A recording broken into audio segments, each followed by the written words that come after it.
بہت سی احادیث میں جو اس آخری زمانے کی علامات کے بارے میں جو آگاہیاں آپ نے دی ہیں، ان میں ایک اور آگاہی بلکہ خوشخبری ایک ایسی شخصیت کے بارے میں ہے کہ جو ظلم و انصاف اور برائی کی طاقتوں کے خلاف ایک فیصلہ کن اور کامیاب جنگ لڑے گا۔ یہ بہت اہم بات ہے۔ میں نے یہ بھی مناسب سمجھا کہ فتنہ دجال اور دجال کے تذکرے سے پہلے میں وہ علامات ذکر کر دوں کچھ اور بھی، تاکہ ذرا ذہن اور زیادہ یکسو ہو جائے اور ہم سمجھیں کہ اس دور میں اور کیا کیا آنے والا ہے۔ ایک حدیث میرے سامنے ہے، سیدنا ابو سعید خدری رضی اللہ عنہ سے روایت ہے، کہتے ہیں کہ اللہ کے رسول صلی اللہ علیہ وسلم نے ارشاد فرمایا، ينزل بأمتي بلاء شدید من سلطانهم حتى يضيق الارض عنهم۔ فرمایا میری امت پر ان کے حکمرانوں کی طرف سے سخت مصیبتیں آ جائیں گی، سخت امتحانات آئیں گے۔ اللہ اکبر، اللہ کے رسول آپ نے بالکل سچ فرمایا، آپ نے بالکل سچ فرمایا۔ ہم تصدیق کرتے ہیں کہ آپ سچے رسول تھے، آپ نے جو فرمایا تھا وہ آج کل ظاہر ہو رہا ہے۔ تو جب یہ ہو رہا ہے جو آپ نے فرمایا تھا، یعنی یہ کہ میری امت پر ان کے حکمرانوں کی طرف سے سخت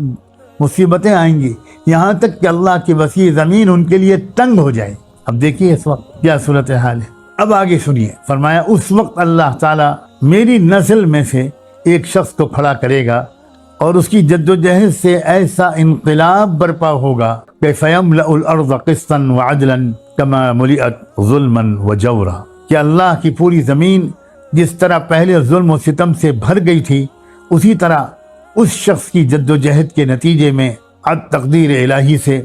وہ زمین انصاف سے بھر جائے گی۔ فرمایا آسمان والے بھی اس سے راضی ہوں گے اور زمین والے بھی اس سے راضی ہوں۔ واہ واہ واہ، یرضی عنہ ساکن السماء و ساکن الارض، اس حکمران سے جو انسانیت کو ظلم سے نجات دلائے گا اور پوری دنیا کی تمام قوموں کے لیے پوری دنیا میں انصاف کے نظام کو قائم کرے گا، اس سے آسمان والا بھی خوش ہوگا، زمین والے بھی راضی ہوں۔ اور فرمایا زمین میں جو بھی بیج ڈالا جائے گا اس کے آنے کے بعد وہ ضائع نہیں ہوگا، اس سے جو پودا برآمد ہونا چاہیے وہ برآمد ہوگا، اور اسی طرح آسمان بارش کے قطرے روک کر نہیں رکھے گا بلکہ ان کو خوب برسائے گا۔ ایسی بہت سی احادیث ہیں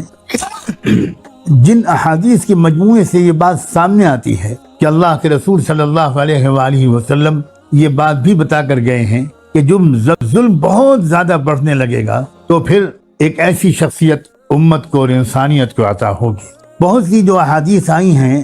اس مضمون کی، اگر ان سب کو ملا کر دیکھا جائے، میں ان سب کو یا ان میں سے کئی کو پیش کرنے کے بجائے خلاصہ پیش کرتا ہوں کہ جب ایک کفر کا، ظلم کا، شیطنت کا، یعنی درندگی کا، سرکشی کا ایک غلبہ ہو جائے گا پوری دنیا میں، اس وقت اللہ تعالیٰ امت مسلمہ ہی میں سے بلکہ مختلف روایات کے مطابق خانوادہ نبوت سے ہی ایک مرد مجاہد کھڑا ہوگا، اور اس شخص کی جد و جہد سے، میں اپنے الفاظ ذرا سوچتے رہیے گا، کوئی کراماتی بات نہیں ہوگی بلکہ جد و جہد ہوگی، قربانیوں سے بھرپور، بہادری اور شجاعت سے بھرپور۔ اس جد و جہد سے دنیا سے ظلم و سرکشی کا خاتمہ ہو جائے گا، پوری دنیا میں سچائی اور انصاف کی فضا قائم ہو جائے گی، آسمانی اور زمینی برکتیں پھر سے برس پڑیں گے۔ اور یہ بھی یاد رکھیے کہ ان کے آنے کے بعد ہی اصل دجال ظاہر ہو، دجال سے پہلے امام مہدی کا آنا یہ صحیح احادیث سے ثابت ہے۔ یعنی ایک لشکر ادھر منظم ہو جائے گا، اور جن کے ساتھ پوری دنیا کے وہ لوگ جو اس مشکل دور میں بھی ظلم کے سامنے جنہوں نے سر نہیں جھکایا، جو مقابلہ کرتے رہے، وہی جمع ہو جائیں گے ان کے ساتھ۔ یہ بہت اہم بات ہے، یہ بہت اہم بات ہے۔ اس کے بارے میں بار بار باخبر کرتا رہوں گا انشاءاللہ، کیونکہ یہ صاف معلوم ہوتا ہے کہ یہ ایک طرح سے ایسا نہیں ہے کہ لوگ اپنے عافیت قدوں سے نکل آئیں گے، لوگ اپنے بزنس مال سے نکل آئیں گے، لوگ شادی کے فنکشنوں سے نکل کر ان کے ساتھ جڑ جائیں گے، ایسا نہیں لگتا، ایسا بالکل نہیں لگتا۔ حدیثوں میں تو جو بات صاف آتی ہے وہ تو یہ الفاظ بھی آئے ہیں، صحیح مسلم کی روایت ہے، حضرت جابر راوی ہیں، وہ ارشاد فرماتے ہیں کہ اللہ کے رسول صلی اللہ علیہ وسلم نے ارشاد فرمایا، لا تزال طائفة من امتی یقاتلون علی الحق ظاہرین الى یوم القیامہ، قال فینزل عیسی ابن مریم فیقول امیرهم تعال صل لنا فیقول لا ان بعضکم علی بعض امراء تکریمت اللہ ہذہ الامہ، فرمایا میری امت میں ایک گروہ ایسا رہے گا جو ہمیشہ حق کے لیے لڑتا رہے گا۔ اے رب کریم ہم سب کو اس میں شامل ہونے کی توفیق عطا۔ یہ بہت اہم جملہ ہے، بہت اہم جملہ ہے۔ بہت سے لوگ سوچتے ہیں، بہت سے لوگ پوچھتے ہیں کہ اس دور میں ہمیں کیا کرنا چاہیے۔ تو اللہ ہم کو اہل ہمت اور عزیمت والوں میں سے بنا دے۔ تو ان کو تو یہ کرنا چاہیے کہ وہ اپنے اپنے مقام پر اپنے اپنے امکانات کے مطابق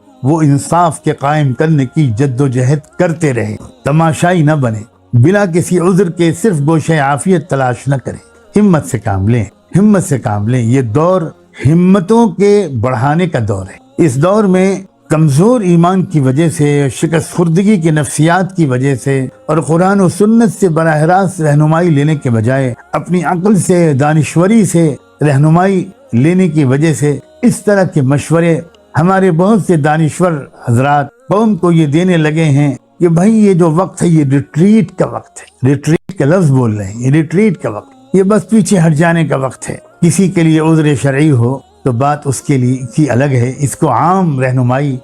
نہیں قرار دیا جانا چاہیے۔ ہمارے امت میں ایک اچھا حصہ ان لوگوں کا ہمیشہ رہنا چاہیے جو اپنے اپنے وقت میں بہت سوچ سمجھ کر عقل و دانشمندی کے مطابق ریزسٹ کریں۔ ریزسٹنس کی ضرورت ہے، صرف ریٹریٹ کرنے کی ضرورت نہیں ہے۔ اور یہ ریزسٹنس ہی والے ہوں گے جن کو آخر میں اس فیصلہ کن معرکے میں شرکت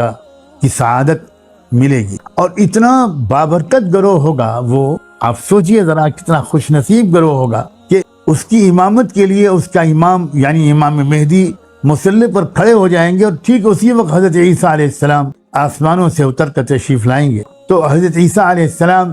کو دیکھ کر وہ امام جو اسی امت کا ایک فرد ہوگا، وہ آسمانوں سے اترا ہوا کوئی شخص نہیں ہوگا، وہ ہمارے درمیان پیدا ہونے والا ایک نیک صالح شخص ہوگا جس کو اللہ پوری دنیا میں انصاف کے نظام کو قائم کرنے کے لیے ہمت اور صلاحیت عطا فرمائے گا۔ وہ مصلی پر کھڑا ہو چکا ہوگا امامت کے لیے، لیکن وہ دیکھے گا کہ عیسیٰ علیہ السلام آ گئے تو وہ پیچھے ہٹ کر کہے گا کہ آپ تشریف لائیے، آپ امامت کیجئے۔ مگر حضرت عیسیٰ علیہ السلام کہیں گے نہیں نہیں، الا ان بعضکم علی بعض امراء، تم ہی امامت کرو گے، تم میں ہی سے کوئی امامت کرے گا، میں تو مقتدی بنوں۔ اللہ اکبر۔ یہ اس